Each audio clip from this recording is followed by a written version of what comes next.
Hello, and welcome to Coffee Time, where we go to the Daily Mail website and look at the news. I've not been on there today, so I don't know what I'm going to find. Cool, must be desperate. They've got royal news, Spanish royal news. No.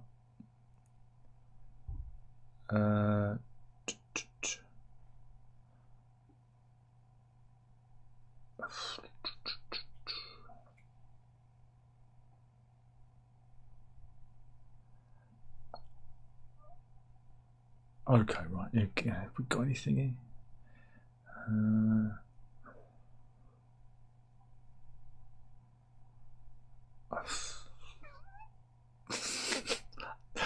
There's not a lot to.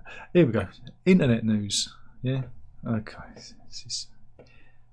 This is really not very good news. Apparently, Meta, that's the company behind Facebook and Instagram, run by Mr. Zuckerberg himself, the walking ghost.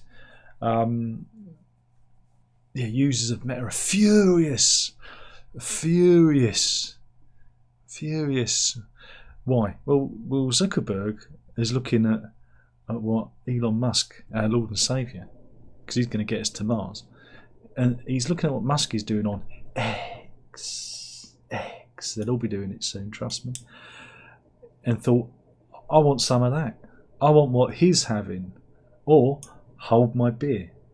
Probably hold my soy latte, I'd imagine, because Zuckerberg and Meta, via Meta, have announced, right, that they are bringing in a two-tier system.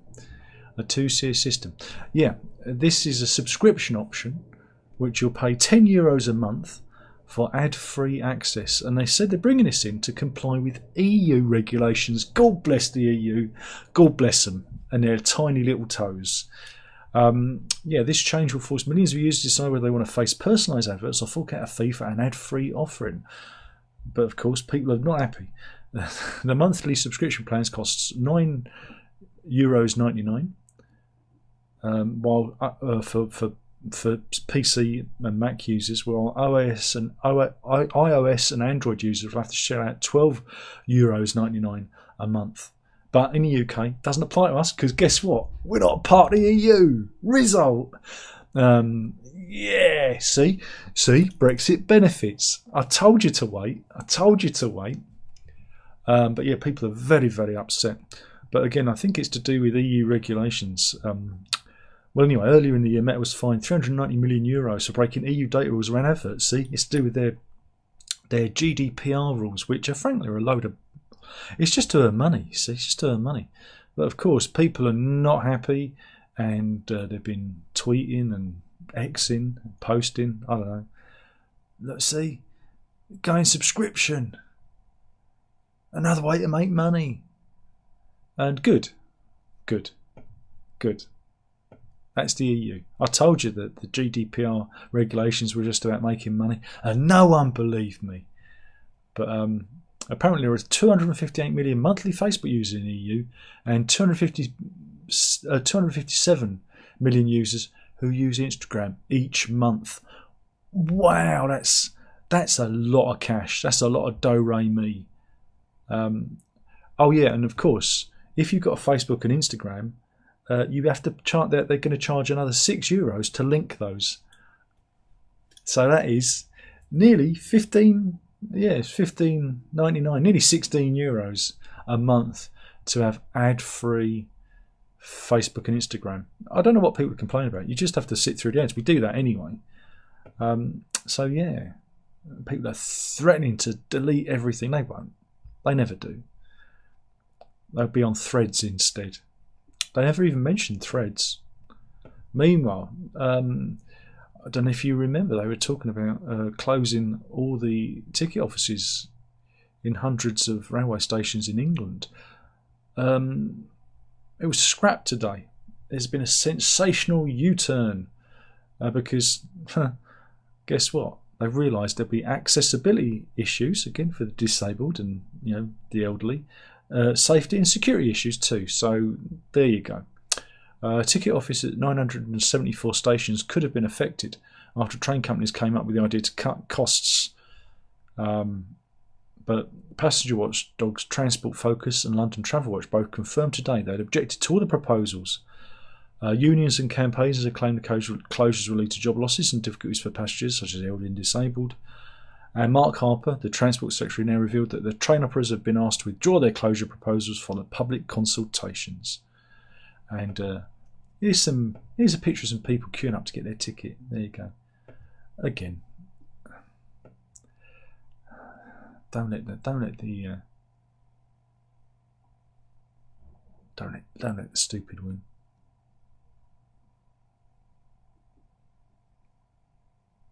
Meanwhile, I'm going to Japan. What's happening in Japan? Well, they've got a gun. They've got a gun story from Japan.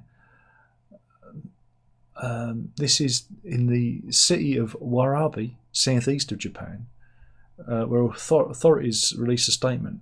Approximately 2:15 p.m. today, local time, a person took hostages and holed up at a post office in Chao 5 Chome area of Warabe City. The perpetrator possesses what appears to be a gun.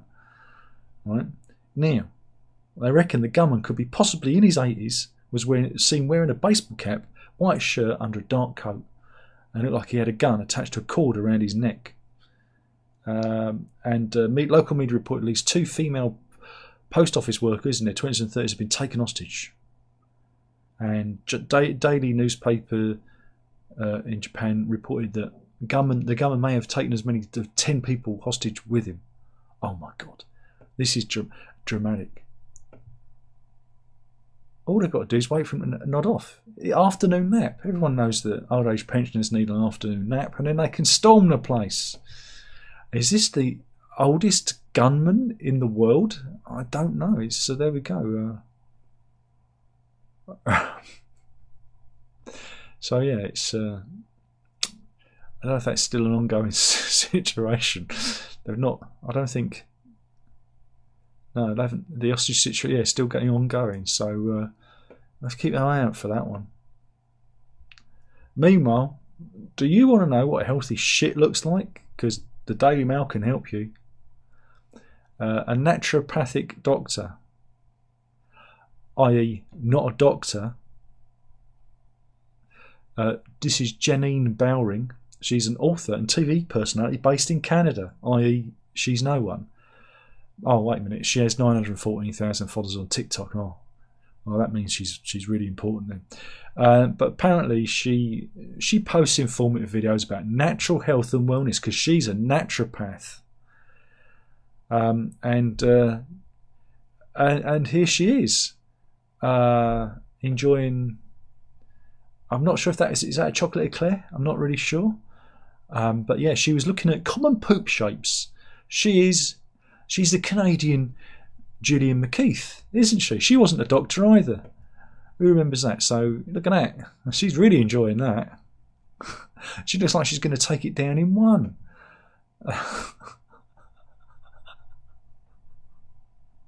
I'm sure I've seen Egyptian jewellery shaped like that. Yeah, Mayan jewellery. Yeah, there we go. So little dobbits. That's severe constipation. Oh, those other 2 shits were good shits, by the way. And they're the kind of shits that I have. You know, one the other day was like a baby's arm. It was. I thought it was going to block the toilet. Never managed to block the toilet. Anyway, apparently that's not gastric constipated poo. And a light coloured poo could indicate liver or gallbladder issues. So there you go. And if you suffer from constipation, you can do a iliacal valve massage to help things move. Just go for a walk. Brisk walk usually clears it. Or if you get a letter from the HMRC, tell you, clears my bowels, no problem. When I get a letter from the HMRC, I'm like, I just need to go and lay a cable. You know?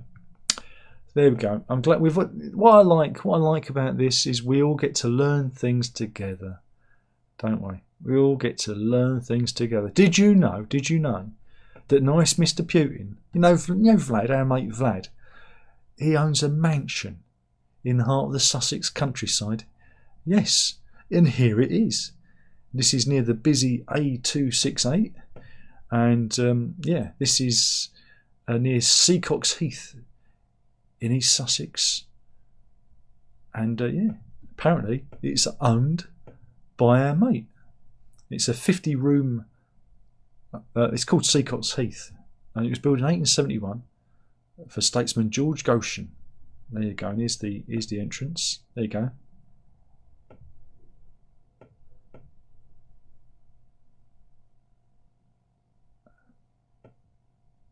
Yeah, so but one lady, she's been doing a bit and planting Ukraine flags outside. That's Rebecca de Saintonge. There you go. So yeah, apparently people have found out that that it's owned by Putin, and they've been protesting. So there you go. There you go. Who'd have thunk it, eh? Who'd have thunk it? Putin's mansion. It's been there it's been owned by the Russians. Not just Putin. It's like owned by Russians for a very, very long time. Since 1946, the Russian government owned it, and they used it for diplomatic purposes. You know, people go there. Meanwhile, I think this isn't this part of Grand Designs. Let's have a look at this video. Let's have a look. Yes, it's Grand Designs, isn't it? No, that's not Grand Designs. That's the Israelis blowing up the home of a senior Hamas leader on the West Bank. That's nice, isn't it? That's nice. So he can rebuild. He can. I think that's what they're doing anyway.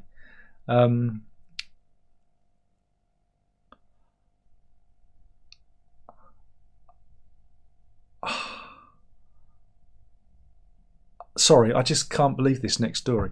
We're going to Birmingham, and this McDonald's, this protester, who's again a pro-Palestinian protester, so you know, got a very good brain, decided to protest in the only way he knew, and so here we go. He's going into McDonald's now, and yeah, he emptied a box of mice into the restaurant, right? Because they reckon that McDonald's is pro-Israel, but because this guy is a Fruit Loop, and again, if you're supporting Hamas, which is no better than ISIS, and you know, they are a prescribed terrorist group, remember, and you can tell they're loons because before he did this, he dyed the mice, I shit you not, in the Palestinian colours of the flag. Morons, absolute arsehole morons. That's all I can say. That's all I can say. I can't add any more to that, really. Obviously a psychopath. And this is a terrible, terrible case. Have we got... There is video, so... And you know what happens with videos. We are going to press the button to see if there is an advert. Because you know there always is an advert. There is an advert. And it's telling you to wrap your car fob in tinfoil. Okay. Is that so you know it's well done? I do not know. When you put it in the... But yeah, this is a story of a chap who was driving with his cousin. And he was taking, yes, Noz or hippie crack in a balloon. Right? And he's got his 15-year-old cousin in the car with him. Checking his phone. Yeah. And you know how it's going to end. And yeah, he goes over the railing and they end up down on the embankment. And that's it. And he kills his cousin. Yeah, kills his 15-year-old cousin, Bonnie Barrow. Here she is. And this is why they're banning that stuff. Because one, I don't think the police can detect it if they, stop you. And it can, of course, impair your ability to drive. And that was Cameron Hughes, a 23-year-old, drove through a metal barrier in his Mercedes Sprinter van. and plunged into a small ravine, killing his cousin while he was thrown free of the vehicle and survived. And he was jailed for 7.5 years, and that's not long enough. He should have got 3 times that.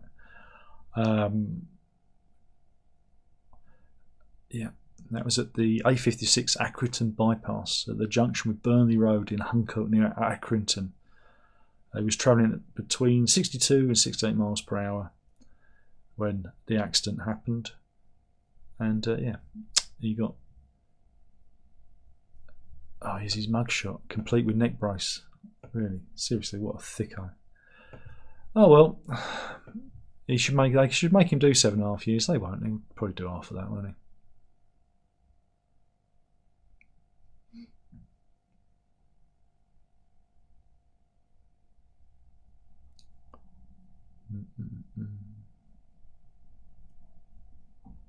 Right, have we got anything else here? Just scrolling down. No, not good stories. Got the COVID inquiry going on at the moment. Basically, they're saying that they're pretty clueless. It's like, yeah, we know that. Meanwhile, Dominic Cummings was trying to bring down the, the civil servants, which I did tell you about back in the day. I don't know if you've been watching. I did say that, and that's exactly what he was doing. So yeah, it's all too late. But don't worry, we're paying for it. It's a public inquiry, so we'll be paying for that.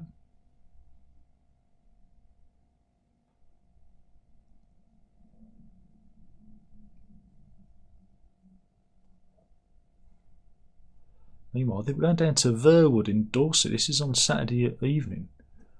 Right.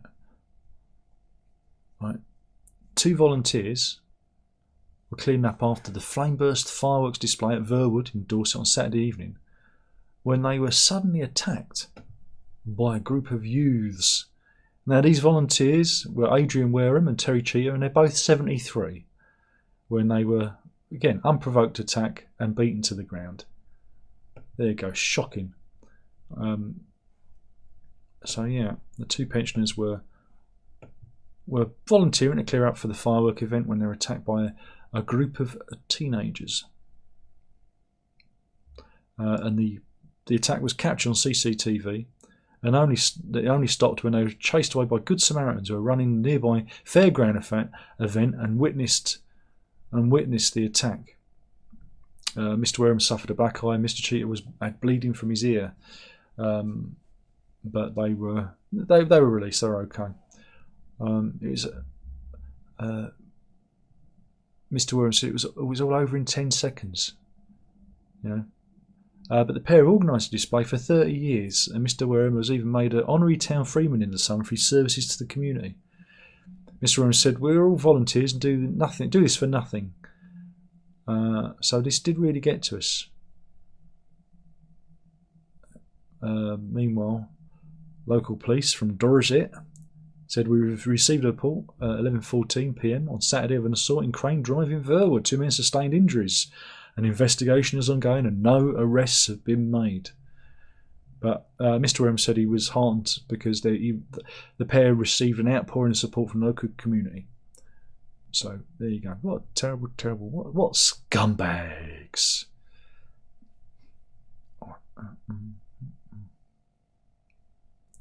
Meanwhile, are you like me? Do you like buying things cheap and then flipping them on eBay? Because I'm a terrible flipper, me. I buy things and then I flip them. But what's the latest thing to be flipped on eBay? What is the latest thing? You could go out there and flip on eBay. Do you remember it was like toilet rolls? Do you remember the good old days of COVID when people were selling toilet rolls? Do you remember? I just wiped my arse on the curtains. It was fine. No one's noticed. They were red. They're brown now, the curtains. I'm joking. That didn't happen. It's a joke. Mrs. is laughing. That's why I did it, because for the missus. But anyway, yeah, there's a new thing in town that you can buy. All right. What is it you're thinking? What could we capitalise? What can we make a healthy profit from? What could it be? Is it Christmas toys? Christmas toys, that's a good market. No, you're thinking wrong. It's out. You could go to Aldi because it's a Cuthbert the Caterpillar toy. See, Christmas. It was a Christmas toy. Yeah, they've brought out a wooden toy range with Cuthbert the Caterpillar and various like toy cakes that people can play with, and people have been snapping them up. And a wooden Cuthbert party cake is currently, well, I don't know if it's sold yet. No, it was the winning bid. It was the winning bid on the 24th of October. It sold for an eye-watering £255. And that is 28 times its retail value of £8.99. Jeez, I wish I'd been on this. I wish I...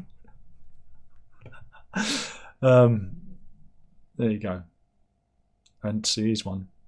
This one only went for 52, so there you go. They got a bargain. So, but you can still make some money. You know, Christmas is coming after, and those turkeys, those very expensive turkeys. Remember, price turkeys going up. Forget the price of Lurkerpuck. It's the price of turkeys. You got to flip your Cuthbert the Caterpillar wooden cake toy to afford the turkey. But people are very upset by this. Miss Jones. Oh, Miss Jones. I didn't go full Leonard Rossiter there, but she lives in Bury Settlements in Suffolk, and she said the frustrating thing for me is these people queue up and buy these toys as if they want them and just then go on to resell them. But some people have kids that actually want to play with them. It's infuriating. It's about human decency. No, it's not. It's about making a buck. Don't come to me with your human decency. Human decency won't be able to buy a turkey this Christmas. Sometimes you've got to be poacher turned gamekeeper. What she needs to do, what Miss Jones needs to do, is she needs to go to her local Aldi really early and buy 2 or 3 Cuthbert the Wooden Caterpillar cake doll and then flog them on eBay. Then she pays for her own cake, and then she also pays for Christmas. See? Silver lining. She's not thinking straight. You know, the early bird gets the worm, or in this case, the wooden caterpillar cake. I think that almost worked.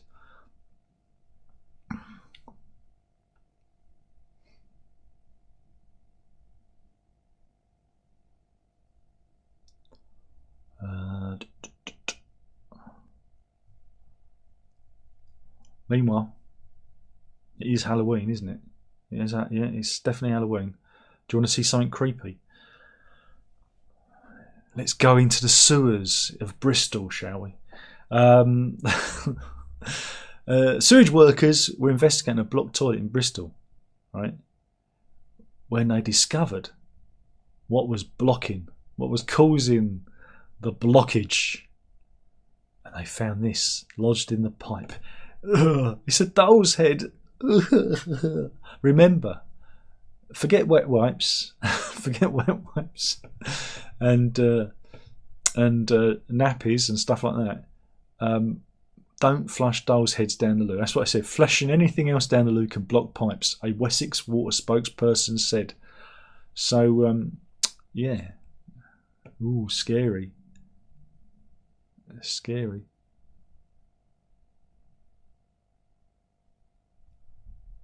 What else have we got? Oh, we've got some.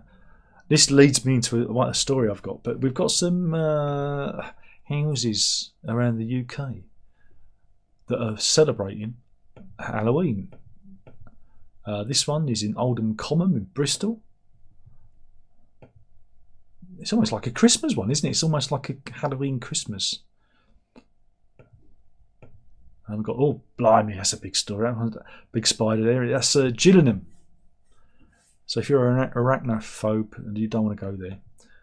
And again, spiders. We've seen a lot of spiders. I think spiders are a big theme this year on our walk. So that went ping then. Why'd you go ping?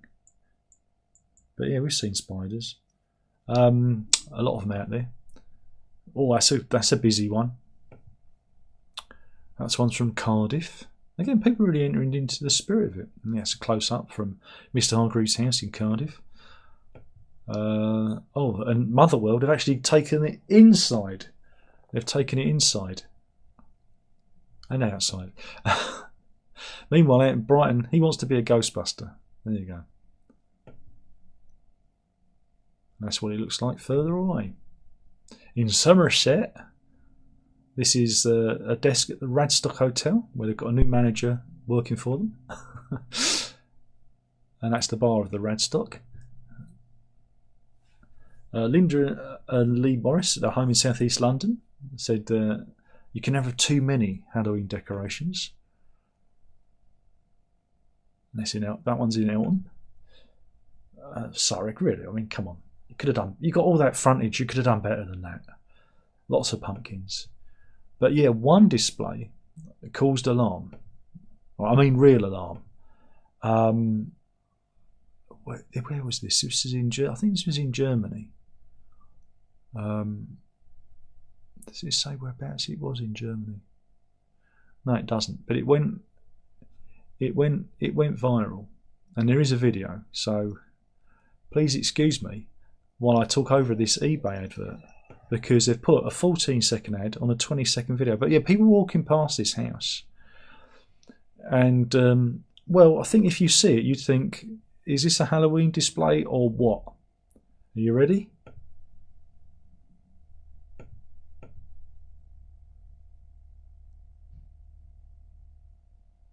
Yeah, that is a Halloween display.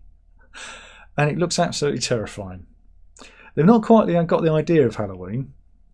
It's Halloween, not shit. Make everyone shit their pants. So yeah, they put some lights and some blowers with some sheets to create a very realistic house fire effect. And of course, people were a little freaked out by it. Again, that's the still image there for you. As you can imagine, a little bit scary.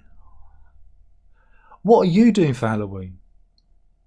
Tell me in the comments box below. I won't read it because I don't really care much for Halloween, even though I spent all morning carving a pumpkin.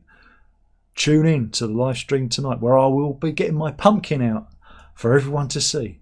And if you're lucky, I'll show you one that I've carved. I don't write any of this, you know. I make it up as I go along. You'd think I'd have learnt my lesson after all these years. I'm trying to find an animal story. I don't know if we've got any. I've been looking, but there's not been any animal stories so far.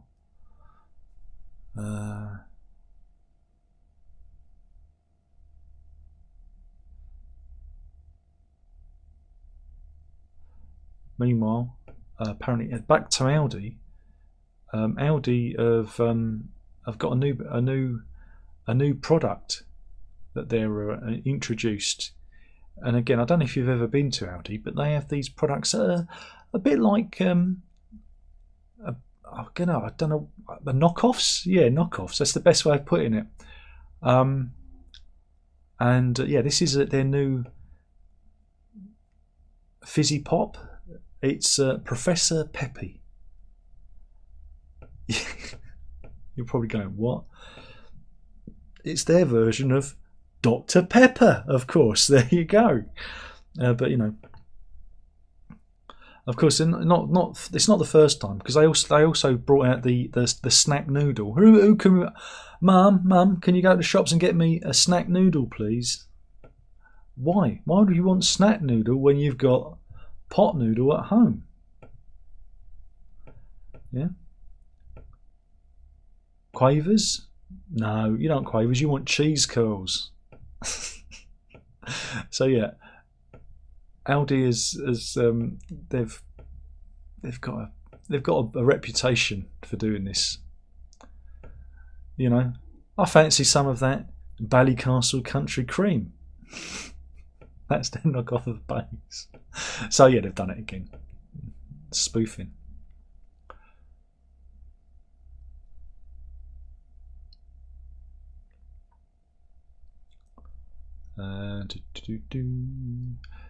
Any animal stories?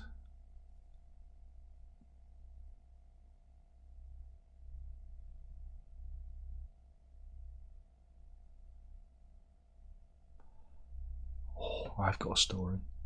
Not a good story though, but it is a story nonetheless.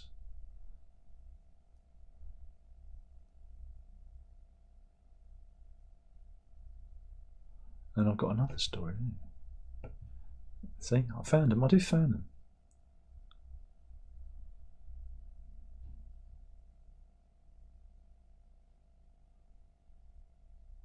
No, I've got a great one. I've got a great one. Sorry. Again, further down you go, the better the story. I should start from the bottom and work my way up.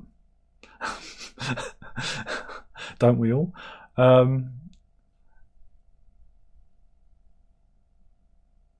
So let's go to Australia. Australian beachgoers at a beach in Lauderdale, which is 20 kilometres southeast of Hobart, have been left stunned because they've discovered several blobs on the beach. No, and they're not British tourists. How dare you? But yeah, they found these on the beach. And people are comparing. Again, bit of a Halloween theme. Look like brains. Brains. Look, I wonder what they are. But these are sea squirts, which are a type of tunicate. Yeah, there you go. So nothing to be alarmed at. Everything is fine. Not brains. Be good if it was brains, though, wouldn't it? Wouldn't it be good if it was brains? For Halloween, I mean.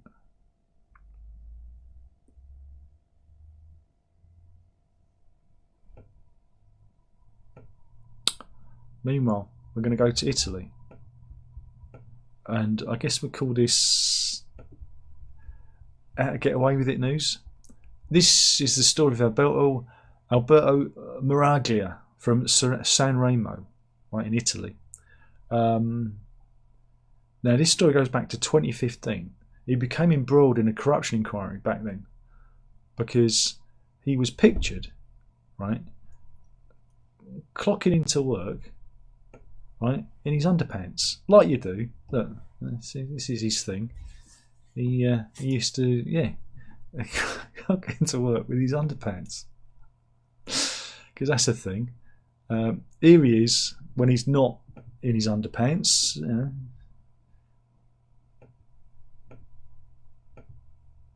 But people thought this was not on. Right? He was punching the card in his council accommodation block where he lived with his family near his place of work. After clock on, he went back upstairs to his apartment to get dressed into his uniform before heading out back to his office for a shift.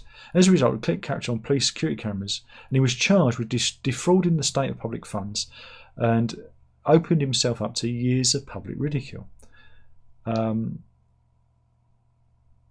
San Remo inquiry found that one town worker was clocking on and then spending a day kayaking, while others were seen out shopping with friends. When Miraglia's role was terminated, a court acquitted him in 2020 of a charge of defrauding the state of public funds. It ruled that getting dressed for work was part of an employee's official duties. So him clocking on and him putting his uniform on was okay because he did actually go to work. A judge ruled that Miraglia was within his rights to clock on, then go home to get dressed because he lived right near the clocking on station. At the time, Miraglia deemed that verdict was his vindication after being ridiculed by the Italian press. But the town of San Remo refused to allow him back to his position. So this week, he went back to court and a judge ruled that he should be re-employed and receive back pay of, wait for it, €250,000. Yeah. Dating back to when his role finished. Earnings during the years in between from the business he set up. Miraglia said, "It's the end of a nightmare. These have been years of suffering for me, which I've been splashed across the front pages around the world in my underpants." He then noted, though, he'd learnt his lesson and be wearing his clothes to clock on next time. There you go. You could say it worked out well for him, He obviously employed the right briefs. All right. Meanwhile, if you're a criminal, better watch out. Because in the future, right, if you're a criminal and you own a cat, they're going to get you. Because what they reckon is that new DNA testing, they've actually managed to detect cat hairs from the criminal's home that they've taken with them to the scene of the crime. But yeah, there's they reckon cat hair is a better source of type of DNA called mitochondrial DNA. And yeah, they reckon they've got a breakthrough test which could revolutionise cold cases as like unsolved murders. Because if they found cat hairs at the scene, they could match it to a particular cat. But surely that means that cat did the crime, surely. And but yeah, researchers reckon that this new technique could bring in, Dr. John Wetton, no, not that John Wetton, a member of the team behind the breakthrough from the University of Leicester, said cat hair in crime scenes was disregarded until now because cats have such similar DNA. But this method can identify individual cats even decades after they've died, so could be invaluable in cold cases. In a previous murder case, we applied the earlier technique, but we're fortunate that the sexplex cat had an uncommon mitochondrial variant, as most cat lineages couldn't be distinguished from each other.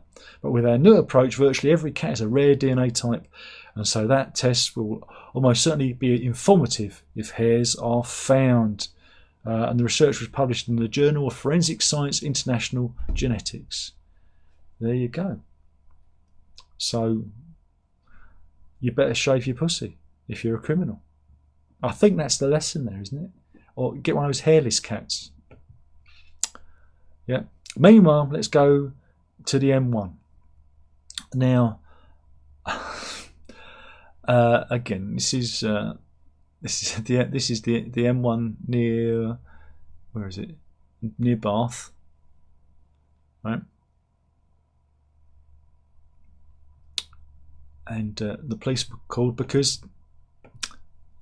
Swan was loose. Had to go and retrieve the Swan. Again, if you've ever watched Hot Fuzz, you'll understand the relevance of this and how it's funny. If you haven't, go and watch it. But the bird caused traffic chaos after landing on the busy M1. And here he is in the clock. See, once he's in the motor, he's all right. But remember, a swan can break a man's arm clean off with its wing, apparently, I think. I might have just made that up. And meanwhile, in Bath, that was in Nottingham. Then one in Nottingham, I think. This one's in Bath. I've got them mixed up. They had a signet that I needed to escort back to the river. Ah, see, the police aren't all bad. Sometimes they're good. Yeah, they escorted him back to the river. He got a bit lost. Ah, and of course, for those of you who don't know the film, this is the scene from Hot Fuzz where Simon Pegg and Nick Frost had to go and get a swan. There we go. I think we'll end that there. I think I've done enough damage for today. And have we got anybody in? 4 people in. Oh, nobody. I was doing so well. DJ says hello. Happy Halloween. Yeah, I thought this was a really good one today, but obviously it wasn't. Thank you for watching, DJ. And if you really like this, stick your thumb right up. I don't do that very often. So yeah, boo, scary Halloween. Oh, anyway, it's time for lunch, and I'm going to toddle off. That was the news. Killing the channel one video at a time. You know, you've got to drink out. Ta-ta.